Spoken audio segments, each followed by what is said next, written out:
Okay, I'll just start right now. All right. Hello, happy Wednesday. I am so excited to introduce today's seminar speaker, Dr. Sasha Nikolish. He is an assistant professor in the Department of Environmental Toxicology here at UC Davis.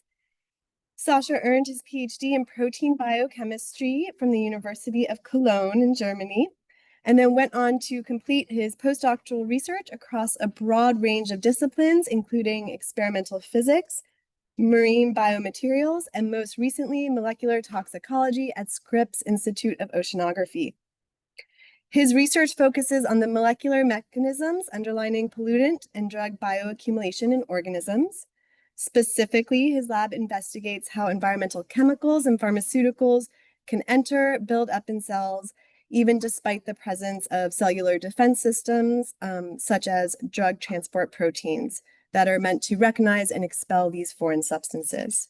So by combining environmental chemistry, molecular biology, and toxicology, Sasha's work helps uncover how these contaminants interact with these protective systems and how they build up in organisms such as seafood and the implications that this has to our health and ecosystem health in general. Today, his talk is titled Sabotaging Gatekeeper Proteins, Revealing the Molecular Mechanisms of Seafood Contamination by Legacy Pollutants. Please welcome me in joining Dr. Nikolish. Thank you.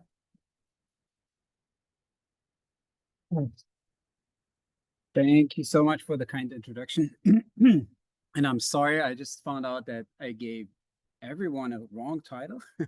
So it's a slightly different title today, a longer title, but it's still, I will talk about the same things, mainly membrane transporters. So I hope I can make it interesting for everyone.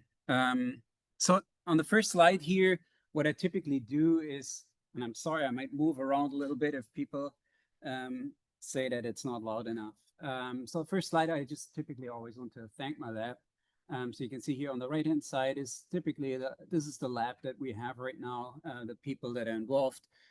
Although most of the work that I'm showing is from either my postdoc time or from the collaborators that I had at this time, mainly Dr. Amro Hamdoun. Most of you, or some of you might be familiar with him because he also worked here. I'll show some data from Dr. Chang's lab, specifically structural analysis of these proteins, and all the tuna work that I'm showing was also done in collaboration with Dr. Senin. So these two people here are still working as professors at Scripps Oceanography.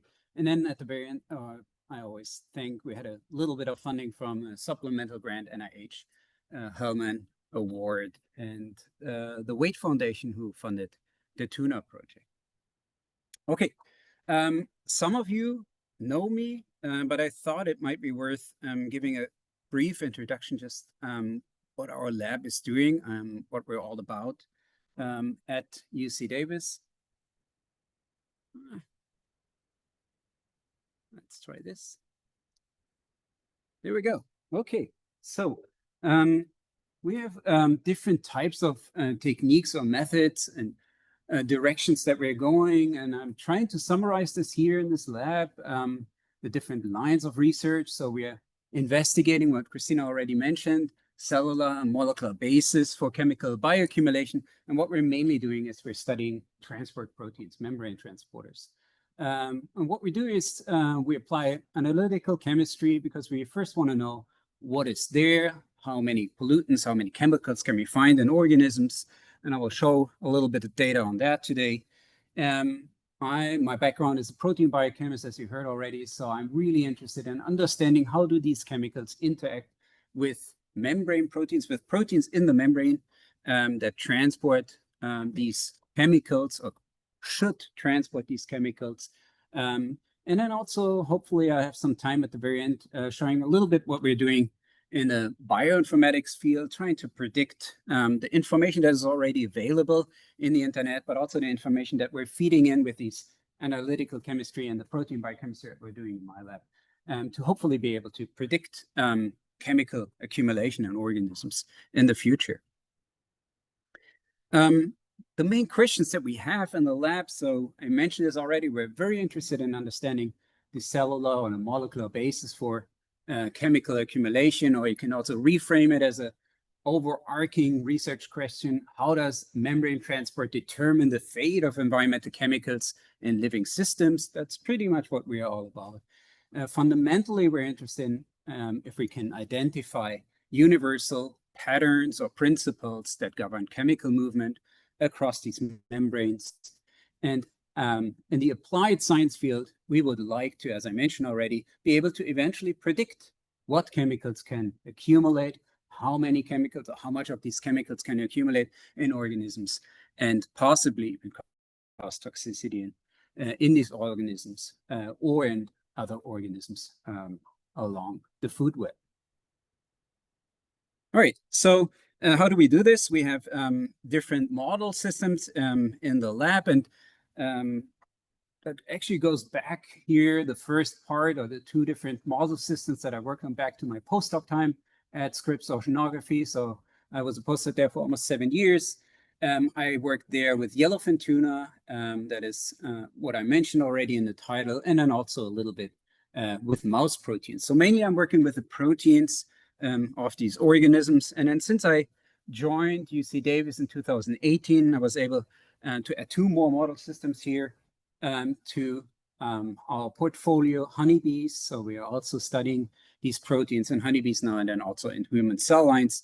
And the main objectives, and hopefully we'll find answer to these objectives, these aims that we have, is developing a mechanistic understanding of these interactions with transporters and these chemicals, trying to establish a link between the interactions, the chemical transporter interaction, and chemical accumulation, but also biomagnification along the food web, as I mentioned, and ultimately also assess the impacts, the ecological impacts of this chemical accumulation, but also the impacts on human health.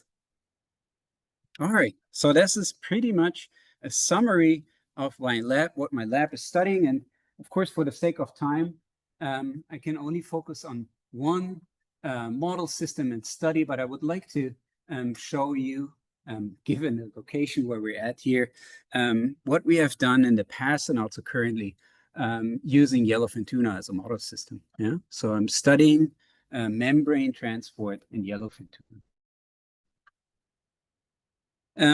And starting out, way before Scripps, I became interested in chemical bioaccumulation, mainly because I saw that chemicals are all around us.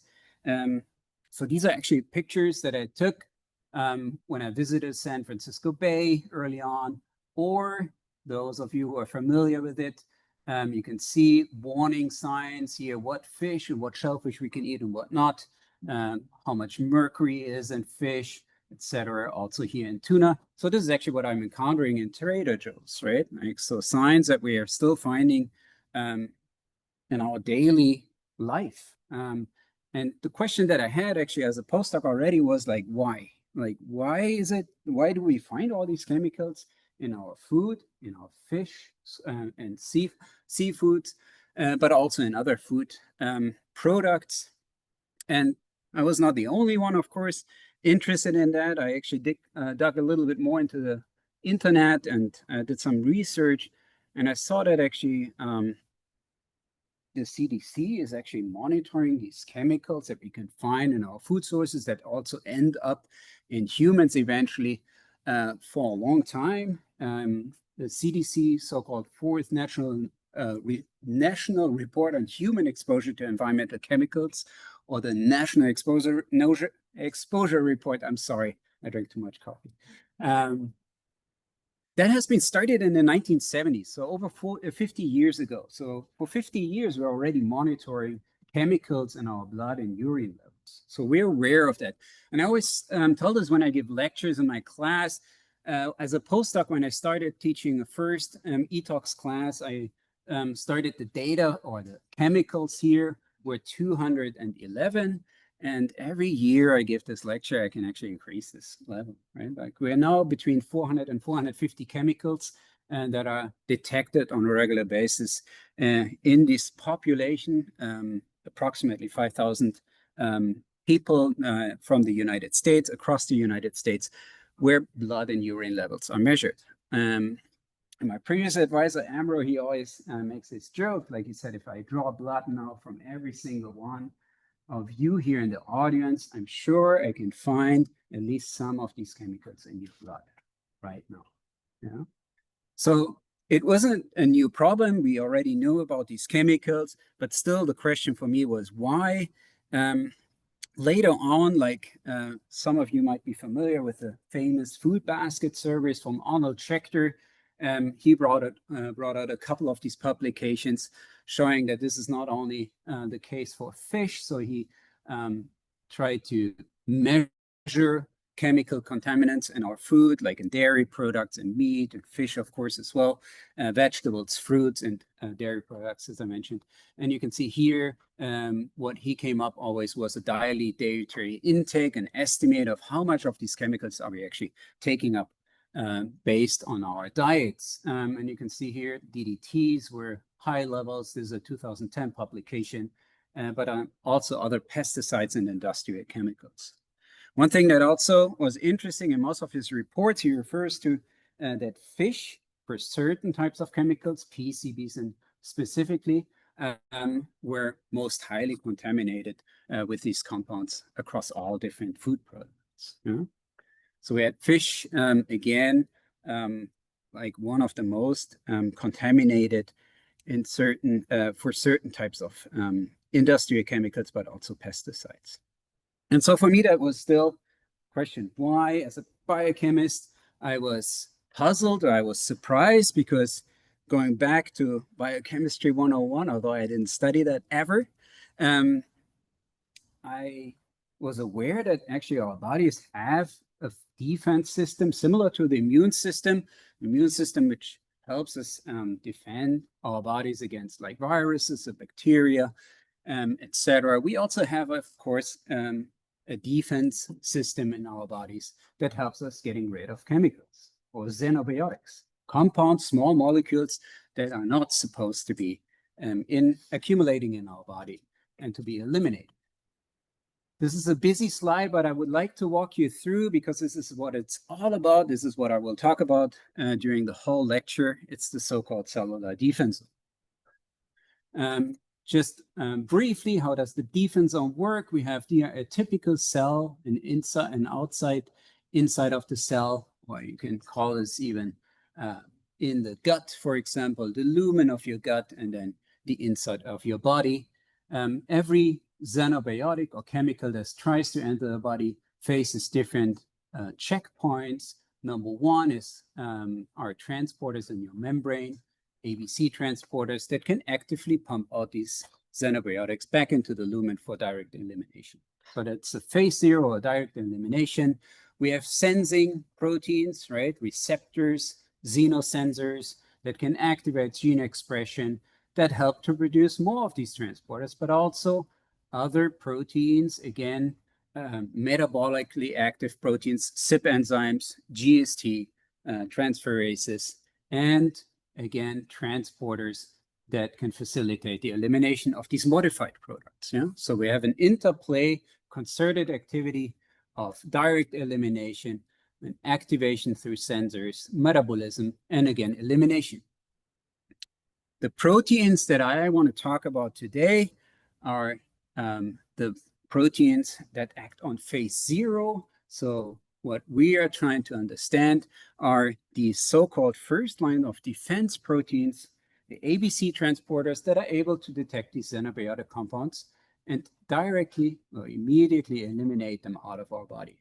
So we know a lot about these types of transporters, actually also referred to multi-drug resistance or multi-xenobiotic resistance transporters, because they were discovered 40, 50 years ago already in cancer cells. So they are upregulated, among others, in cancer cells. These are a subclass of ABC type transporters. They're present in all organisms at biological barriers. And I gave you an example for intestinal barrier here, and all organisms and in all these cells. And they're polyspecific, and they have a polyspecific substrate recognition, which means they can recognize many or various unrelated, structurally unrelated compounds and just recognize them as substrate and pump them out of our body. Typically, xenobiotics or compounds, chemicals, small molecules are not supposed to accumulate in our bodies. So very powerful proteins. They're discovered, as I mentioned, in cancer cells originally, showing that these cancer cells acquire resistance to chemotherapeutic agents. We by now also know that bacteria has used these transporters to immediately eliminate compounds out of their cells, and conferring antibiotic resistance, and also something that I'm working on, or that we're working on in our lab right now, trying to understand how these transporters are used to confer pesticide resistance in insects. So transporters that are able to recognize various compounds, xenobiotic compounds, to pump them out of the cell. So the question was to our lab, and at that time, is if we have these powerful proteins that can recognize hundreds and hundreds of xenobiotic compounds, why do we still have certain types of environmental chemicals accumulate in fish, but also in our bodies? Right? So it was just a mystery. And that is something that we are trying to solve in the lab. And I would like to give you an example of a typical approach, how we do this, how to understand what type of chemicals accumulate in our body, how do these transporters interact with these chemicals, and why are they not eliminated? What's the mechanism here? So this is a typical approach, and I would like to give you this example of a tuna, the studies that we did on tuna. And the approach that we do typically is broken down in like these 4 parts. So first of all, we want to know, I showed you in the beginning already, we want to have a model system, a commercial fish with relevance to humans. In this case, we will take tuna, and that's what I studied on in Scripps. We will try to identify chemicals that accumulate in these fish that we can find. What's the body burden of different types of chemicals in these fish, and what are the most abundant ones? So what are the most accumulative, bioaccumulative compounds in these tuna? A third step, we're trying to understand how do these chemicals interact with the tuna transporter, with these first line of defense transporters that typically should eliminate and directly efflux these chemicals out of the tuna, but we still find them in the tuna. And then at the very end, I would like to suggest our hypothesis, our working hypothesis on what the molecular mechanism is of chemical bioaccumulation in tuna, but also in other organisms. I want to answer some of these sub-bullet points that will allow us to form this hypothesis, including how they interact with these transport proteins, and if this interaction is conserved across other species. Okay, so let's start with our first part, selecting high trophic level commercial fish and with relevance to humans. As I mentioned already, what we selected was yellowfin tuna. This is a ISF stock rating, so from 2025. So this is the newest report that they bring out, showing you over the years, the last couple of tens of years, what the composition of tuna in the tuna industry, fishing industry, the composition of the different tuna species is, and that we're catching. So the global catch, the last global catch, that was calculated in 2023 is 5.2 million tons. And you can see here the relative composition of these different species. So you see the bluefin tuna, the largest tuna, and we have skipjack tuna, one of the smaller tunas that are caught. And I apologize for the quality. It's just like one of the best comparisons that I found on the internet of the size of these tuna relative to each other. Yellowfin tuna is in the middle. It's a medium-sized tuna, and it accounts roughly for 30% of the global catch. Most importantly, why we selected tuna, yellowfin tuna, excuse me, was not only it was globally distributed, it was a part, like a part of the global catch, like 30%, like a larger part of this global catch, but also it's one of the least migratory species, which would allow us to create these local snapshots of seafood or fish contamination based on the area of catch of these tuna. So we did this study during my postdoc time, as I mentioned. We caught tuna from all over the world as much as we could. You can see different areas of catch. Typically, we had 12 sites. We caught 10 fish on each site, and we screened their white dorsal muscle tissue, as you can see here. So that is one of the tissues that is least valuable for the fishermen, right? Like especially in a culinary sense, the most or the highest prized tuna tissue or muscle tissue is, of course, the belly fat. I think in the Japanese culinary scene, it's referred to as toro. But if you count for these white dorsal muscle tissue, this is something that fishermen part easily with. So we took white dorsal muscle tissue and screened this for almost 250 different types of persistent organic pollutants or POPs. And they were divided into, you can see here, organochlorine pesticides in red. We have flame retardants, polybrominated diphenyl ethers, and polychlorinated biphenyls in green. Yeah? And you can also see that not on all locations we were able to perform the full study, which is why I will show you a selection of the locations where we were able to have the most comprehensive panel of POPs that we detected in these tuna. Okay. All right, so we screened these tuna, 120 fish, actually 118, two got lost of these tuna for 250 POPs. And what we needed to do, of course, is to see what's the distribution here. As I mentioned already, I can show you the most comprehensive data from 8 locations, not from 12 anymore. You can see here, starting from Northeast Pacific Ocean to the Southwest Pacific Ocean, yeah? Left from the west to the east here. One pattern that we saw here that we also refer to always as pristine locations and industrialized site, we had a much higher level of these 250 persistent organic pollutants that we could detect in these industrialized areas of Northern America and also of Europe versus the tuna that we caught in the Southwest and Northwest Pacific Ocean, for example.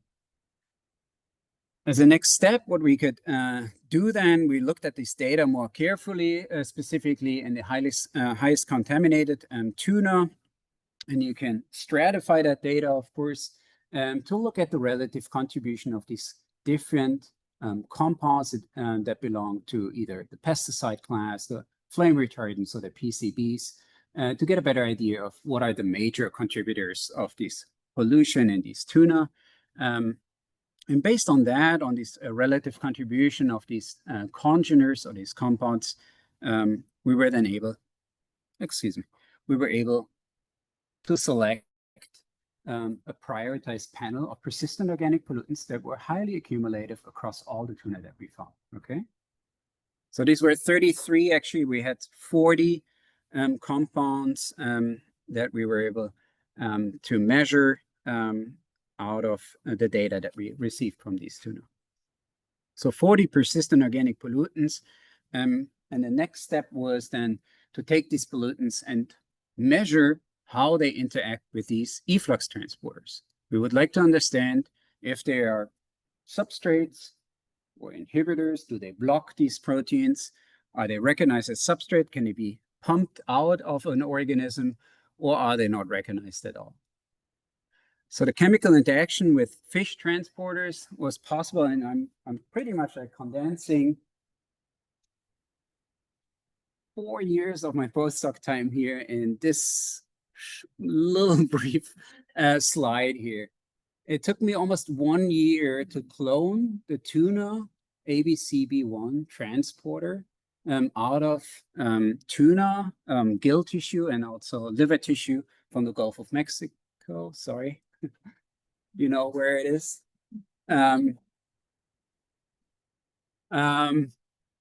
It took a year for that, and then to also purify it and to get it active and in a high enough quantity to perform these assays that I would like to show you.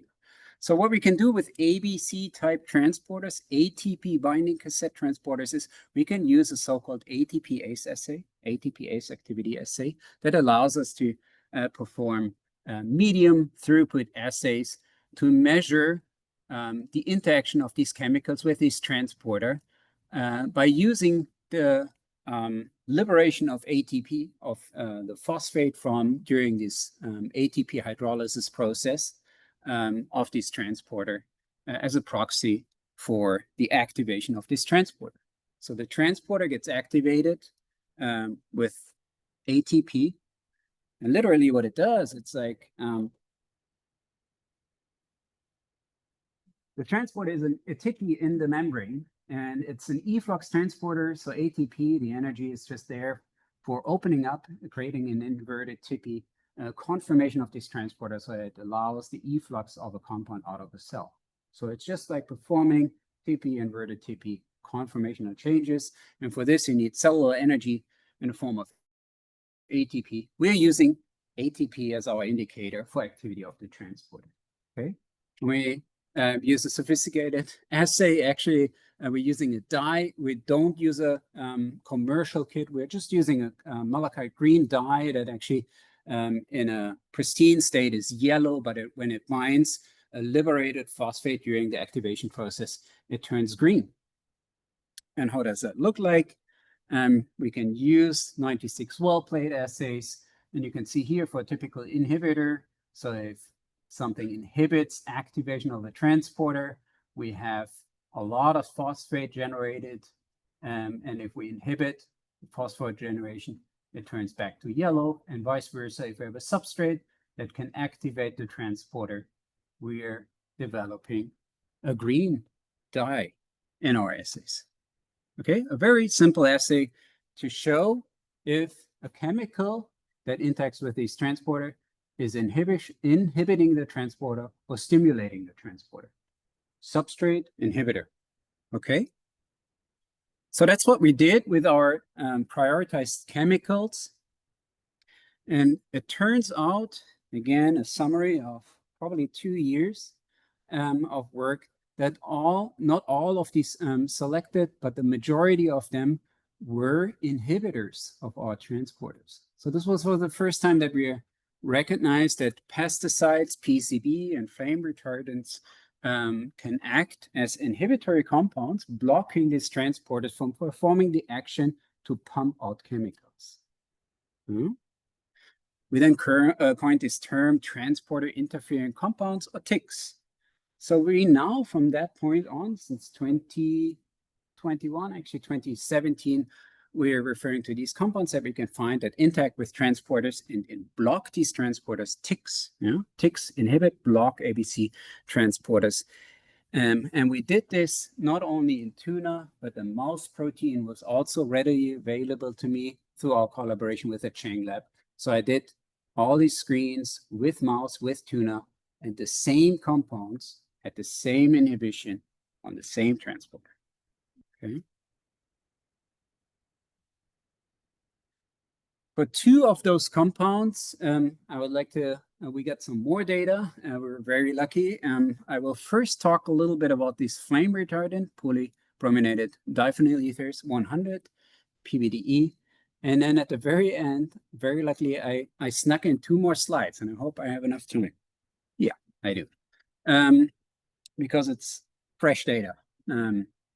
So we got a little more data on those, not only the activity, and I hope I can show you this because it's rounding up the story and also our approach with a better understanding of the molecular mechanism of chemical accumulation. So the 2 questions that I still have to give you, or the answers to the questions that I still have to give you, is how these chemicals interact with these transporters. We know they're inhibitors in our assays, but do they do this in all of these proteins at the same location, right? Do they inhibit to the same extent? And can we see that this inhibition is conserved across these different species that we have? So this is a study way back in 2016, again, from my postdoc time, showing for the first time that an environmental chemical can bind and block the function of a transporter a mammalian transporter, in this case, the ABC transporter from the mouse. Yeah? So what you see here is a X-ray crystallography structure, an X-ray crystal. We refer to this as a co-crystal because we are co-crystallizing. The compound that we can actually see is binding exactly where substrates should bind, blocking this transporter from performing its action. You can zoom in there. You can actually see here in blue and in green, I'll show you in a second why I highlighted them, the different residues that are interacting with this compound. Those of you familiar a little bit with the structural analysis, you can see that we have a lot of aromatic residues, and we have these diphenyls, rings that are literally like a sticky pocket. It's really sticky and hydrophobically interacting with this transporter. It's almost like a superglue. So this flame retardant sticks to the transporter, and we can't get it off anymore. And it sticks where it's supposed to have its substrate to pump it out. If you look at a comparison of the same interacting sites where these flame retardant binds, not only in mouse, but you look at human and at the tuna protein, you will realize that almost all of these residues, in fact, and I'm sorry I'm walking, we have 13 out of 15 residues are the same, they are identical. And in tuna and in human, 15 of 15 residues are identical.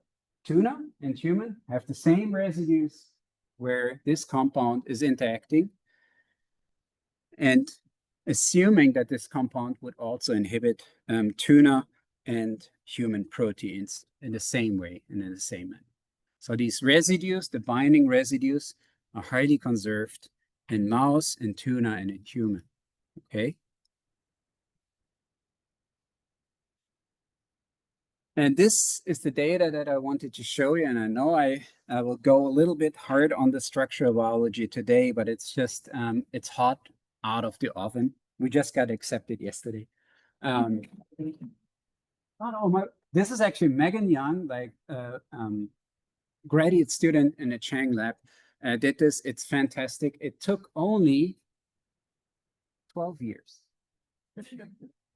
12 years to crystallize the tuna protein. The tuna protein, not with BDE, but with DDT. Yeah? Showing also one of the identified TIC compounds in our assays, the DDT, binds to the tuna transporter, inhibits, blocks this transporter in a different way. If you look, I'm sorry for the small font size here. These are the amino acid alignments where this compound is binding. DDT is binding in the tuna protein. We have a mouse protein. This is a yeast protein. We just added it to the study. The mouse protein and the human protein. Again, what we see, almost all of these residues are identical in tuna, in mouse, and in human. And I think you can already hear my story. It inhibits in one organisms. The binding residues are the same in all of us. It also inhibits in other organisms. The mechanism is conserved of binding in these transporter proteins that are so crucial in all cells in your body and in your biological tissue, barrier tissue. You have these transporters in tuna, in mouse, and in human, and highly conserved. And this is for the biochemists in you. What is more interesting to me from this publication, it's a different way of getting a 3D structure of your protein. It's called cryo-EM. For those of you who work in these fields, that's the hot topic now. You can crystallize, or you can actually use electron microscopy to look at your protein in a more native conformation, in a native form and environment. What we saw here, I showed you in the first structure, PBD, the flame retardant, where it binds. This here in blue, I hope everyone can recognize it in blue. We can see where it binds to the mouse protein. Here is a mouse protein and a tuna protein superimposed. Yeah, so we're superimposing these two structures so that we can actually see relative to each other where do these two compounds bind. So we found with DDT a completely new binding site, which is also conserved, as I showed you in the previous slide, but it's different. It's in a different location. And what does it do there? It actually locks the transporter. It's not only inhibits binding of any substrate to it, it locks the transporter in a weird cricket conformation. Like it brings it into a, sorry, I buy you a new one. It brings it into like a very widely open conformation and locks it in place. It can never open up as an inverted tipi anymore. Okay. I hope I can show you this here for a second. To me, it was like exciting. Yes. So this is actually a transporter, the tuna transporter. When you're on the right-hand side, you can see it a little better. In the apo state, this is what we refer to when this transporter has nothing bound to it. So no small molecule, no DDT bound to it. And I hope what you can see is that these two domains of this transporter, the right one and the left one, are very close together. So this is like the resting state of the transporter, waiting for its substrate to open up and just pump it out. When we add DDT compound to it, and you compare the yellow on this pink structure, what you should see is like it was kind of spread open. And it's locked in this position here, a rather chaotic superposition, yellow and pink, and then blue, some other conformations that we saw.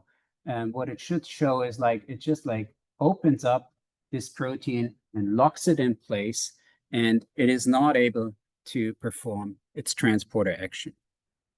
Okay, two different ways how two different types of chemicals, environmental chemicals, can block this transporter, but it's conserved across vertebrates. And that is the dramatic finding. And I hope what I can show you here is like, this is our current working hypothesis. I'll show you this with a mouse protein. Hopefully, if it works. Let's try it. No. Milk we have later. Okay. It did? Maybe we have to wait a little. Yes, it does. Okay. So this is our current working hypothesis related to these transporters based on the structural, but also the kinetics, so the HPAs, the activity data that we have. We think that ticks can bind to these transporters and inhibit the protective efflux function in the first place. The inhibition leads to the accumulation of these transporter interfering compounds, but also other substrates, chemicals, right, that typically would be effluxed by this transporter. Since the binding sites are conserved, as I hopefully can convince you today, across these organisms, it can also facilitate biomagnification. And that is our problem. Conservation in proteins that have a very important function in our body is dramatic if you have an influence or an impact on one of these proteins in the trophic cascade. Yeah. So this is always what I say. Look, no, got ticks, because this is really what we're interested in. So not only working, as I mentioned, on fish in the marine field, and we're a little agnostic to the model system in that way, because we're really interested in like, how do these transporter interfering compounds affect ecology and human health? So we know some data, unfortunately, I'm unable to show today. We're working on how pesticides can act as ticks in honeybees, leading to bioaccumulation of toxic, neurotoxic pesticides in these bees. But we're also interested in the future in studying vulnerable populations like infants, pregnant women, but also elderly, where we know that the blood-brain barrier, a very important biological barrier, has reduced ABC transporter expression levels already. Imagine we have ticks in blocking or inhibiting these transporters and avoiding or reducing the function of these transporters to eliminate toxic compounds out of the brain. And of course, also in plants, we know these transporters are involved in hormone transport for growth, milk transfer of these compounds. Of course, we're still trying to stay in the marine world, understanding a little bit better juvenile fish when they're exposed already to oil hydrocarbons, for example, during oil spills. What if they're also exposed to ticks that block transporters, where we know that these transporters typically can eliminate these oil hydrocarbons out of these juvenile fish? Another direction, and that's what I'm expecting, that what you would have probably asked me this, it's of course, the defensome is not only one protein. Something we're interested in is understanding how these ticks interact with other defensome proteins like the metabolic enzymes or the sensors, the xenobiotic sensors, because what is known in pharmacology is that the defensome have overlapping substrate specificities, which means like one of these, if a transporter can recognize a substrate or an inhibitor, they can also be inhibitor for the other proteins. So having a double or triple whammy effect on all of your defensome proteins. And then last but not least, I'm not able to show a lot of data on that, is we are also limited, of course, in how many of these compounds can we test. You have only so many hours a day, so many times that you can whip the student or do the assay yourself. I showed you a couple of these assays that we're doing, 40, 50 compounds. Getting reliable results takes a long time, but we have thousands, tens of thousands of compounds, environmental chemicals all around us. And so something that we are trying to do is we got a little bit of funding to develop actually a database to collect more data on chemical interaction with these transporters across organisms, and also trying to populate this database with exposome data. Maybe being able to do exactly what I showed you in these 4 steps, trying to see what is accumulating at the highest level across organisms, and how do these compounds interact with these proteins, maybe based on these interactions that we know from another organism. And being able then to prioritize some of these compounds for our medium throughput assays. So using bioinformatics to inform and guide a little bit our medium throughput assays, and to hopefully then prove and validate that in vivo one day. And that's pretty much it. Thank you. So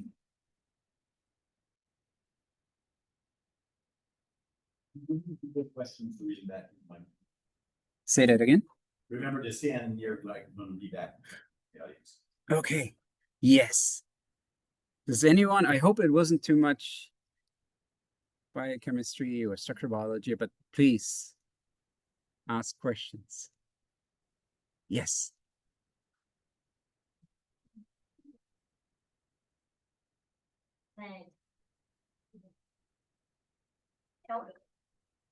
Cells are bringing xenobiotics like into the nucleus.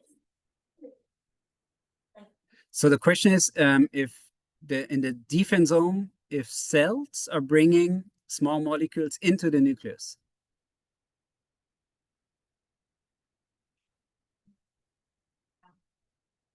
Yes, yes. Oh my gosh, that's amazing. This is the question that I actually ask one of the world famous, the most famous researcher, I would claim, that worked on these so-called aryl hydrocarbon receptors, AHR receptors, xenosensors. He is not among us anymore. He passed away, Michael Dennison. I asked him the same question, which is smart. This is a really good question. Like, so we have receptors that actually take that compound and bring it into the nucleus. And what happens here? So once they have kind of found their partner, they find, now I'll go a little bit more into detail. This is a xenobiotic response element in the DNA. It binds and it starts the expression of your mRNA, eventually then turning into your proteins. So what happens to the xenobiotic that is in the nucleus? And his answer was, I don't know. Mm-hmm. So we don't know. We don't know. And we don't know how many of these response elements are activated at the same time? How many of these chemicals are actually going in there? Is there any cleanup of the nucleus? Join my lab. And this is something maybe we can work on. But it's a very good question. Yeah, we don't know what sensing proteins do with their sensed compounds when they're done sensing. It's not discovered and investigated, but it's good. The DDT and UPEs in terms of their affinity for the transporter at site. And so is it in theory then a one-time exposure can, and even if it's long gone, it doesn't come off, it just stays there?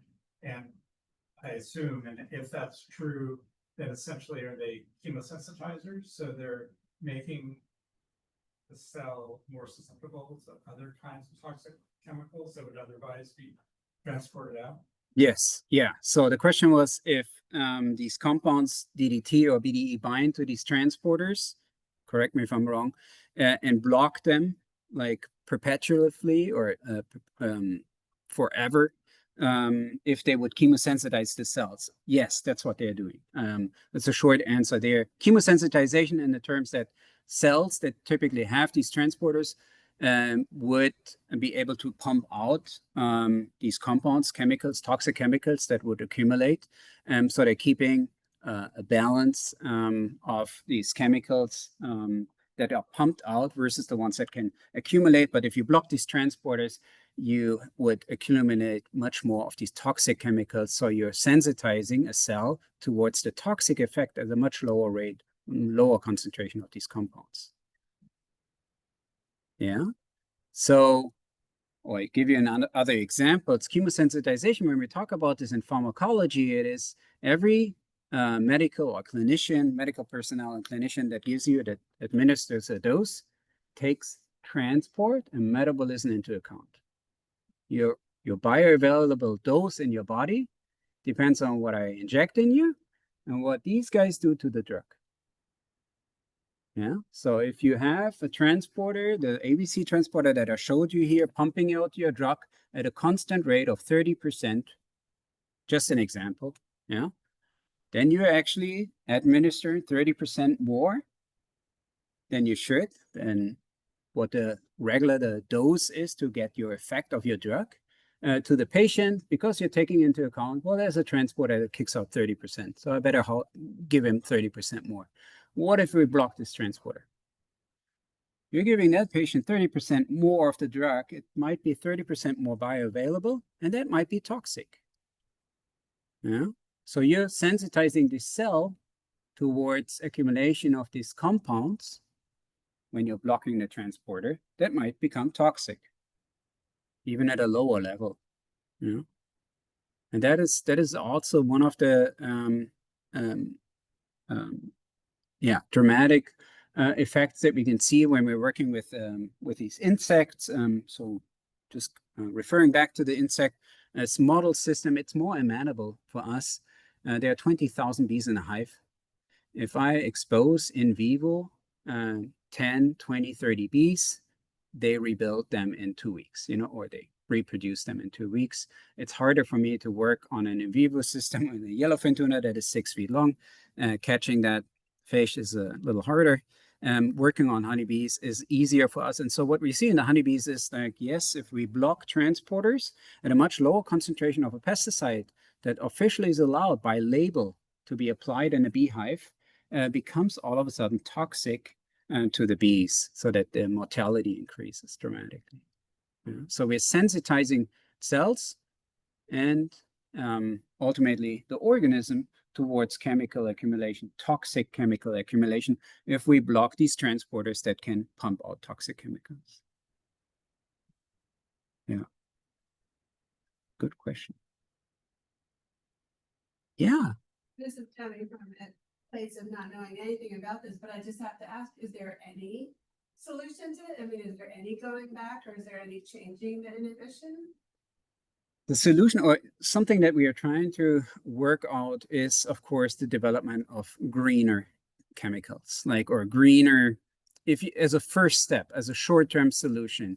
is trying to understand first what is out there, like in chemicals. Are they interacting with our proteins in that way as a transporter interfering compound?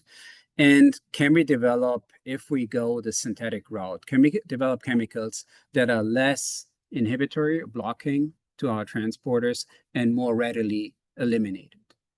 Can we produce these compounds? They still have their target function as being a fertilizer, a detergent, you name it, but they should be less accumulative. So understanding how these chemicals, the newer chemicals, the greener chemicals that we could develop on a synthetic route, and I'm just talking about if in the short term, if we need a short-term solution, a long-term solution would be to develop something that is completely biodegradable.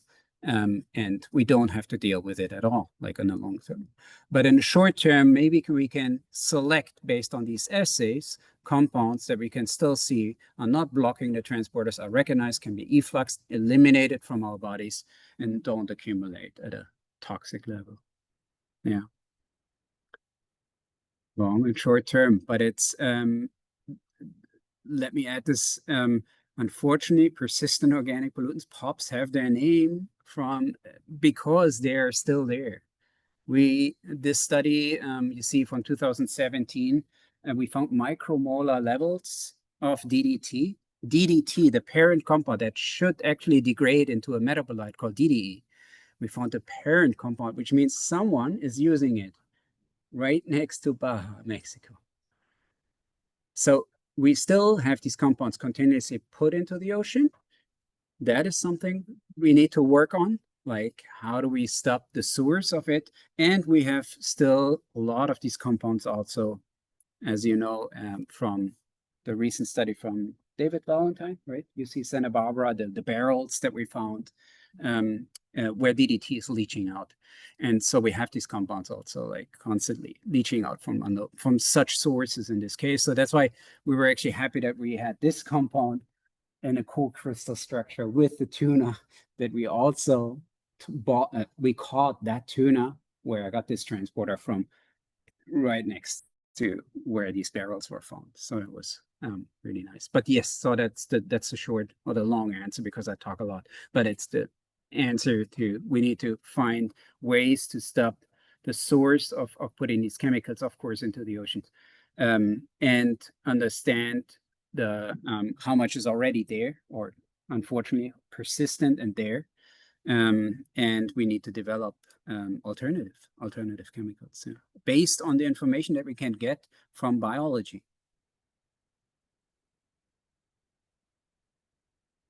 The only takeaway is if you ever study in the field, I think is understanding that conservation of these proteins, these defense proteins, is great because it seems like it worked throughout evolution. But the Anthropocene, we're producing something they have never faced before, chemicals, is a problem for that. It's a problem for us because if you keep copy pasting the same principle throughout the food web, throughout evolution, and they're facing a problem on one layer, we all face that problem.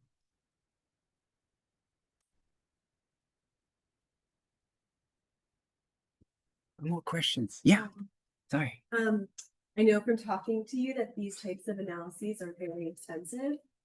So like funding aside, what would be your wish list if you could continue this work? Would it be adding a different xenobiotic, adding more site locations, doing a species comparative study? What would be your...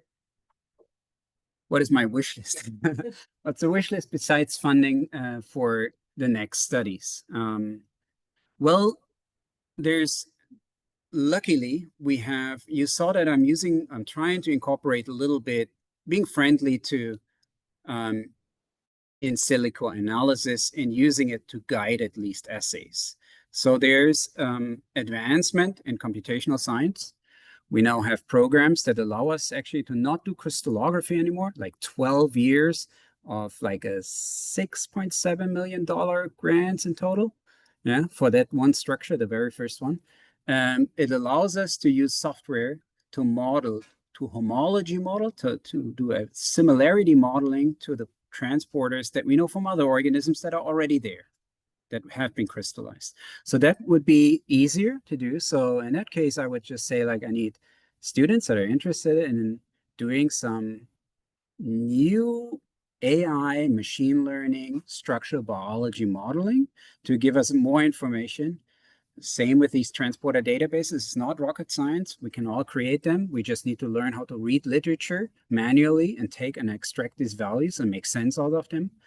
And of course, funding needs to be there to support the students, and probably then also like doing the assays and working, of course, also in other organisms. Something that I didn't have enough time to show you, but I have a wish list of organisms that I would like to work on, because if you look at these interacting residues, and I'm sorry I did them here in red, of these tick compounds, you can actually see, if you look at all these other aquaculture species, they're identical. So we have the same binding sites in these aquaculture species. So I would like to kind of validate that. Is that really a problem now for us or not, with other compounds as well, right?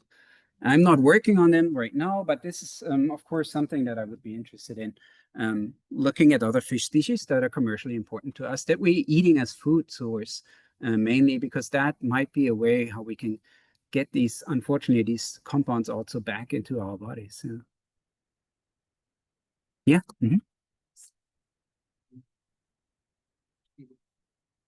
Mice and fish, which must have emerged a long time ago. So has anyone looked to see whether the binding sites are conserved even more broadly, like between sea urchins and fish and mice?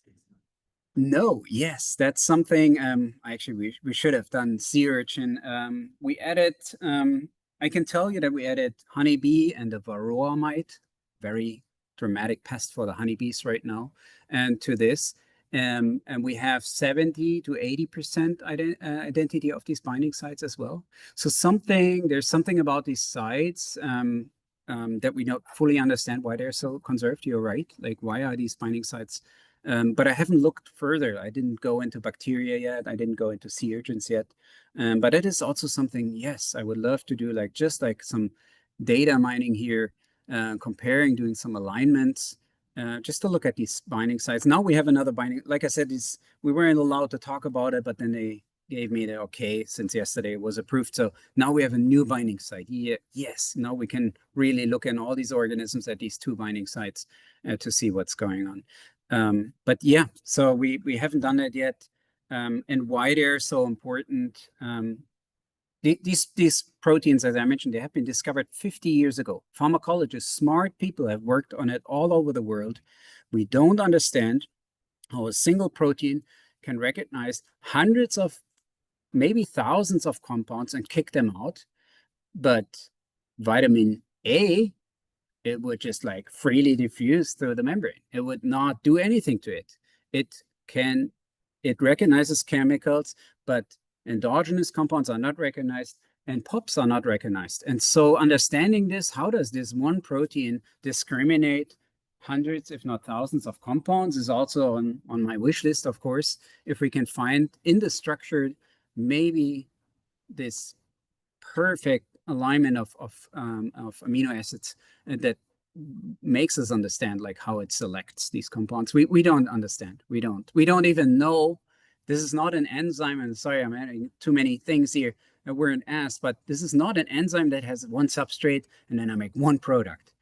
This is one enzyme transporter that takes hundreds of compounds and makes the product and kicks them out. And we don't understand how it selects them. It's a mystery. It just can't do everything. That's why it's a gatekeeper for us, I guess. But thanks for the question. Yeah, that's really a good next step.